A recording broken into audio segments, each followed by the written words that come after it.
Shalom, double honors, Shalom. All praise, honor, and glory, first of all, to Yahweh, Bahashem, Yahweh Shai, Bahashem, Rakakodash. Double honors to the apostles and the elder bishops of Great Millstone who taught me this truth and who still lead as examples to the flock. Peace and salutations to the fellow laborers, working for that penny a day, and to the rest of the believers that make up the large multitude, the men, women, and children who have been predetermined, foreordained to receive mercy through Yahweh sacrifice, that we may be reconciled once more as Israel, to our God, that we may receive the promise of our forefathers. Now, this lesson is going to be a back to basics. What is adultery and fornication according to the Bible, right? So this is something that is widely misunderstood in popular culture, or in outside of the scriptures. It's widely misunderstood, and even among those who study the Bible, they misinterpret a lot of the scriptures, to say that. Matter of fact, let's just read it. So we're going to read what is the dictionary definition, or the accepted definition of what adultery and really fornication is. So it says voluntary sexual intercourse between a married person and someone other than that person's current spouse. So what this is saying is that if you're a man and you have sex with a woman that is not your wife, even if that woman is unmarried, then you have committed adultery. That is not so according to the scriptures, but we'll get there. So it also says, what is the difference between adultery and fornication? So going down, it says in legal use, there is a difference between adultery and fornication. Adultery is only involved when at least one of the parties involved, either male or female, is married, which is incorrect. We'll get it. Whereas fornication may be used to describe two people who are unmarried to each other or anyone else engaging in consensual sexual intercourse, which also doesn't make sense according to the scripture. So let us it's interesting though, because they give the root of adultery, which is to pollute, defile, or commit adultery, and that's really what the word, what the definition of the law really is. You pollute yourself as a man, right, when you commit adultery, and we're going to show you what that definition is according to scripture. So I've done a word search here for the word adultery. So we're going to see where in the scripture, right, it defines what adultery is, so that we can have a proper understanding based on biblical principles, right? So the first part that comes up is in the Ten Commandments, right? Exodus 20 and verse 14 says, "Thou shalt not commit adultery," right? Let me look up that word there in the Hebrew, and it is thanagap, right? Thanagap, and it says a primitive root to commit adultery, to apostatize, adultery, woman, notice, woman that breaketh wedlock, right? So it says plain here, woman that breaketh wedlock. That is what adultery is, right? So if we go down, let's see if we can find anything here. Use of both male and female, followed by an account to commit adultery with a woman. Yeah.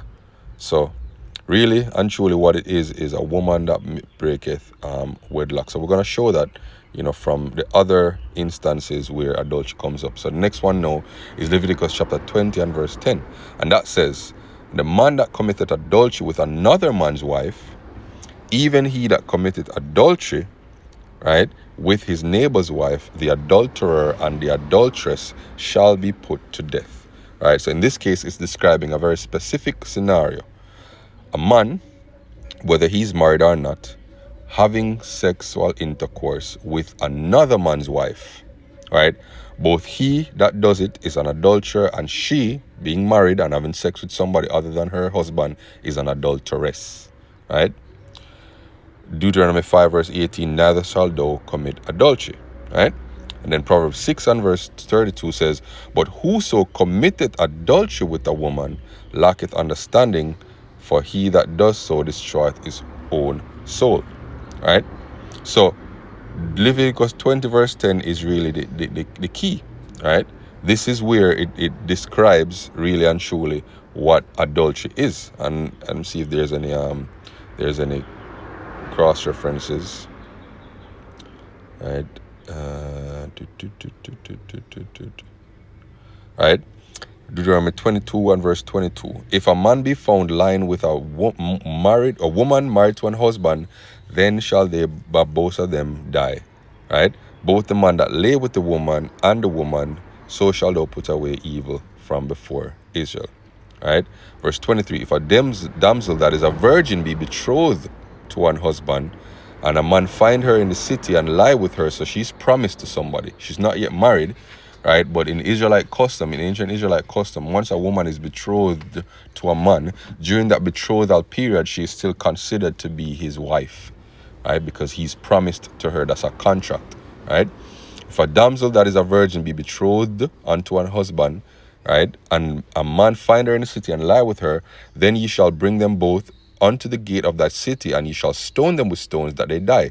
The damsel, because she cried not, so she voluntarily did that, being in the city, and the man's wife, and the man, because he had humbled his neighbor's wife, so shall thou put away evil from before you. And I wanted to read the rest of this here, right? Verse 25 to show you the difference, right? So this first case, right? The damsel, matter of fact, the first case is verse 22, right? Verse 22, right, is verse, matter of fact, let me go up a little further, right? Let's go a little further, right? So laws and morality, right? If a man take a wife and go in unto her and hate her and give occasion of speech against her and bring up an evil name upon her and say, I took this woman, and when I came to her I found her not a maid, meaning a virgin, right? Then shall the father of the damsel and her mother take and bring forth the tokens of the damsel's virginity unto the elders of the city of the gate, in the gate. And the damsel's father shall say unto the elders, I gave my daughter unto this man to wife, and he hateth her. And lo, he hath given occasions of speech against her, saying, I found not thy daughter a maid. And yet these are the tokens of my daughter's virginity, and they shall spread the cloth before the elders of the city, and the elders of that city shall take that man and chastise him. And they shall emerge him in an hundred shekels of silver, and give them unto the father of the damsel, because he has brought up an evil name upon a virgin of Israel. And she shall be his wife, he may not put her away all his days. Right? So he got chastised, beaten, and then he had to pay a fine, right? 100 shekels of silver, right? Verse 20, but if this thing be true, and the tokens of virginity be not found for the damsel, then they shall bring out the damsel to the door of the father's house, and the men of her city shall stone her with stones that she die, because she has wrought folly in Israel, to play the whore in her father's house, so shall thou put away evil from among you, right? Because she had sex with one man, or at least one man, before getting married, right? And then after getting married, that's adultery. That's the act of being, defiled, right? That's why when you look up the root here, it says the root here to pollute, to defile, right? And that's also why when you get, when you get Jeremiah chapter 3, right? So bear in mind, the root of adultery is to pollute, to defile, right? Jeremiah 3 verse 1, if a man put away his wife, and she go from him and become another man, shall he return unto her again?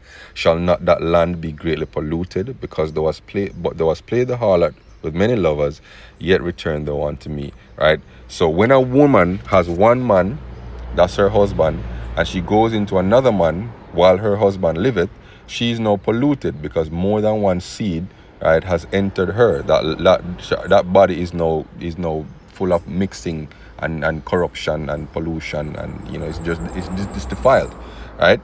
So you kill her, right? So we read 22, 1, 23, and 24. So 22 was man have sex with a woman who is married, right? He and the woman get put to death, right? 23, a betrothed damsel, right? She gets put to death because she screams, and the man because he has sex with a woman that's not that's betrothed to another man, right? Verse 25 now says, but if a man find a betrothed damsel, and the man force her and lie with her, and the man only that lay with her shall die. But under the damsel, right? So still betrothed damsel, but this time the man forces her, right? But unto the damsel thou shalt do nothing. There is in the damsel no sin worthy of death. For as when a young man riseth against his neighbor and slayeth him, even so is this matter. For he found her in the field, and the betrothed damsel cried, and there was none to save her. So she didn't voluntarily do this act, right? So there is no sin in her, but in him, because she's betrothed, right? Then he needs to be put to death. But then the final example is if a man find a damsel that is a virgin who is not betrothed, so she's not promised to anybody, she's not married, and lay hold on her and lie with her, and they be found, then the man that lay with her shall give unto the damsel's father 50 shekels of silver, and she shall be his wife. Because he humbled her, he may not put her away all his days. Now I'm curious to see the different biblical translations here. Right, let's read the NLT. He must pay the father 50 pieces of silver, then he must marry the young woman because he violated her, and he may never divorce her as long as he liveth. So even if he forced her, right, because the NIV says violated her, ESV says because he has violated her, CSB violated again for that one, violated again for that one, violated again for that one, violated again for that one, violated again for that one. This one says humble, this one says humble, this one says humble, this one says humbled. Right, let's see what the Vulgate says. The Vulgate says humilivat. Right, let's see what the other verse says. The verse here which says lay hold on her. Right, lay hold on her, has intercourse, see, NIV says what? And rapes her. Right, the NIV says rapes her, because that's really what it is. So even if he takes it by force, right, as long as she is unmarried, she's now his wife. Right, he has to pay the father 50 shekels of silver, because what you have done is you have robbed the father of his privilege, right, his right really of choosing, right, a husband for his daughter. You just came and you took it, right? So in order to compensate the father, you gave him 50 shekels of silver. It's like in the case above where they were married and he slandered the daughter, and so he had to pay 100 shekels of silver, even more, right? So seizes her, lie with her, takes hold of her and rapes her, and they are discovered. So the point is made, right? So all these examples here, man having sex with a married woman, both of them get put to death. Man having sex with a betrothed damsel, both of them get put to death. Man forces and rapes a betrothed damsel, and she screams, just the man gets put to death. And then the final case, man forces and rapes an unbetrothed damsel, she becomes his wife. So the Bible is clear when it comes to what adultery really is, right? So let's go here in the New Testament. Right, this is let's get it here. Matthew, I believe I had it in another tab here. Yeah, Matthew chapter 5 verse 32. But I say unto you, this is how shall I speak in red letter, that whosoever shall put away his wife, saving for the cause of fornication, causeth her to commit adultery. And whoso shall marry her that is divorced committeth adultery. Now, the original definition that we had here, right, in the Merriam-Webster dictionary says the legal definition of fornication is when none of them are married. So then how do we explain this passage here where Yahushua says a man cannot put away his wife except for the cause of fornication? How can she commit fornication if she is married? But let's look at the NLT. The NLT says, but I say that a man who divorces his wife, unless she has been unfaithful, causes her to commit adultery. And anyone who marries a divorced woman also commits adultery, right? So what's happening here is that the married woman, if she go from her husband, then she needs to remain celibate, right, until she be reconciled to the husband, unless the husband dies. Right? This is Romans 7 verse 1. Now, dear brothers and sisters, you are familiar with the law. Don't you know that the law applies only while a person is living? Matter of fact, side note, he's writing to the Romans here, and he's telling the Romans that they are familiar with the law. Again, proving that they were Israelites. Anyways, moving on. For example, when a woman marries, the law binds her to her husband as long as he is alive. But if he dies, the laws of marriage no longer applies to her. So while her husband is alive, she would be committing adultery if she marries another man. But if her husband dies, she's free from that law and does not commit adultery when she remarries. So really and truly, adultery is when a man has sex with a woman who is married to another man. That is it. If she is unmarried, then and she's not his current wife, then she just becomes his second wife, right? Or third, or whatever, however much he can manage, right? This is Exodus chapter 21 and verse 10. It says, if a man who has married a slave wife takes another wife for himself, he must not neglect the rights of the first wife to food, clothing, and sexual intimacy. If he fails on any of these obligations, she may leave as a free woman without any payment. And he's talking about, a slave wife there. But let's see if we can find another example here. Boom, boom, boom, boom, boom, boom, boom. There's another one. Let's go back to the KJV. Firstborn. Oh, another one hated. I think that's one hated. It's somewhere in Deuteronomy. Here we go. Deuteronomy 21 and 15. If a man have two wives, so this is clearly in the law, showing you that man can have two wives, right? And not just two as in just stuck at two, but multiple. If a man have two wives, one beloved and another hated, and they both are born him children, both the beloved and the hated, and if the firstborn son be hers that was hated, then it shall be when he maketh his sons to inherit that which he hath, that he may not make the son of the beloved firstborn before the son of the hated, which is indeed the firstborn. But he shall acknowledge the son of the hated for the firstborn, by giving him a double portion of all that he hath. For he is the beginning of his strength, the right of the firstborn is his. Right? So this is clearly showing you that a man can have multiple wives. Many of the patriarchs did have multiple wives. Now, funny enough, before going forward, I decided to chat with the AI that I usually talk to about stuff like this to help word it. So I asked it first, what is adultery according to the Bible, and it says adultery is when somebody has sex with another person who is not their spouse.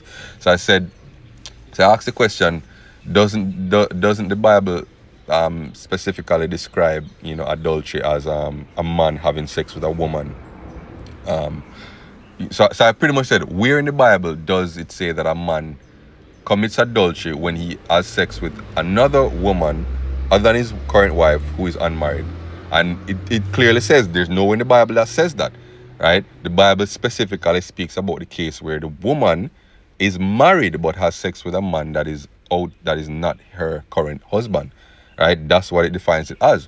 So then I went further and said, doesn't the Bible, the biblical laws, provide instances for when a man has multiple wives? And it agreed, yes, it does, and it quoted the scriptures. But then it tried to say, but it was not meant to be so from the beginning. God always wanted us to be monogamous and monogamous. Same Christian rhetoric, right? Now, I will say, right, that in the scriptures, in the New Testament, right, it does say, right, this is 1 Timothy 3 verse 2. It says, a bishop then must be blameless, the husband of one wife, vigilant, sober, of good behavior, given to hospitality, apt to teach. 1 Timothy 3 verse 12, same chapter. Let the deacons be the husbands of one wife, ruling their children and their house as well. And Titus 1 and 6, if any be blameless, the husband of one wife, having faithful children, not accused of riot or unruly. So somebody will say, see, in the New Testament now it's talking about just one wife. You can't just run up and down and have multiple wives. There's a reason why Paul says this, and we're going to get that reason, right? So let's go to 1 Corinthians 7, right? 1 Corinthians 7, right? And I'll, right, verse, no, not this one. Verse 32, right? I'm going to read it in the NLT, right? verse 32. It's 1 Corinthians 7, verse 32. I want you to be free from the concerns of this life. An unmarried man, right, can spend his time doing the Lord's work and thinking how to please him. But a married man has to think about his earthly responsibilities and how to please his wife. His interests are divided. In the same way, a woman who is no longer married or has never been married can be devoted to the Lord and holy in body and spirit. But a married woman has to think about her earthly responsibilities and how to please her husband. Right? I am saying this for your benefit, not to place restrictions upon you. I want you to do whatever will help you serve the Lord best with as few distractions as possible. But if a man thinks that he's treating his fiancée improperly and will inevitably give in to his passion, let him marry her as he wishes. It is not a sin. Right? So what Paul is saying is that if you go unmarried, it's the best thing. Right? You're unfettered. You can focus fully on the Lord. You're not distracted. Right? So, but he says if you can't maintain, just marry, have a wife, right? So if you were to have multiple wives, what's gonna happen? That's even more distraction. If one wife is so much of a distraction that he's saying don't have a wife, right? How much more then is two wives? How much more distraction than is two wives? Much more, right? So that's really what that's going into. Right? Because when you start to multiply wives unto yourselves, especially in this ministry, that's more things to take your attention away from the truth, away from the ministry, right? So that's really what that is about. It's not a sin, to have multiple wives, because we read the biblical laws that provide, that give provision for when a man has multiple wives, right? So we got that. We got the understanding. I wanted to also just look up the word fornication, just so we have a better understanding. We saw in Matthew, right, that we read fornication was described as being unfaithful, right? But let's look up the Greek word fornication in the precept here, so we can have proper understanding of what it is. Right? Because a lot of people think that fornication is sex between unmarried people, right? So the Greek word here is porneia, which should ring a bell, porn, right? And it says, Strong's info, harlotry, including adultery and incest, right? So it says illicit sexual intercourse. Illicit means unlawful. Let's look it up. Right? Illicit means forbidden by law, rules, or custom. Right? Adultery, fornication, homosexuality, lesbianism, intercourse with animals, etc. So all manners of immoral or unlawful sexual activity is covered under the term fornication. So adultery is a type of fornication. Right? Metaphorically, it can go into the defilement of idolatry. Right? Meaning when you commit spiritual fornication or spiritual adultery, because we are married unto the Lord. Right? So that should clear up that understanding. Fornication, adultery, so just to recap, adultery is when a man has sex with a woman, a married woman that is not married to him. Right? It has nothing to do with whether he's married now to a woman or not. As long as a man has sex with a woman that is not married, that is married to another man, that is what adultery is. Fornication is all unlawful sexual intercourse, right? Adultery, homosexuality, lesbianism, intercourse with animals, which is bestiality, etc. Right? Adultery is just one type of fornication, right? So at fornication, all unlawful sexual acts. Adultery is just one example of fornication. So hopefully this lesson was edifying. Until next time, Shalom.